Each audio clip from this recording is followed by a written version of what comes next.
history, the best time to live, to exist para sa mga taong gumagawa ng content, especially nowadays na 2025 is our, ito yung pinaka natin window para pumasok ka na sa AI, or else mahuhuli ka at kawawa ka by 2026. It's like, That's right. para sa akin, it's a Noah's Ark. Ang tawag ko naman dyan, Voice Master Ark. Di ba? Ba't ba tinawag na Voice Master Arc? Ano yon? Could you expand? Basically, That statement. di ba, naalala niyo si Noah, siya ay pinagtawanan noon, no? Naalala niyo yun, na sabi niya, oy, magkakaroon ng dilubyo, magkakaroon ng pagbaha. Tulungan niyo ako mag-create ng barko, no? Para sa,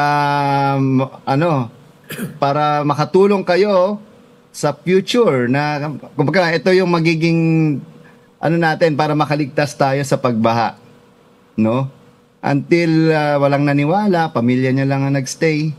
Ngayon, ang nangyayari, hanggang ngayon pinagtatawanan ng maraming tao yung nangyayari sa AI. Natatakot sila sa AI. Hindi nila alam na ito na yung magpapabago sa mundo. Ito yung greatest revolution in history of mankind. That's right. So kung hindi ka kikilos ngayon, kawawa ka, malulunod ka sa future. Ito na yung parating na dilubyo Either you ride the wave or you die under the wave.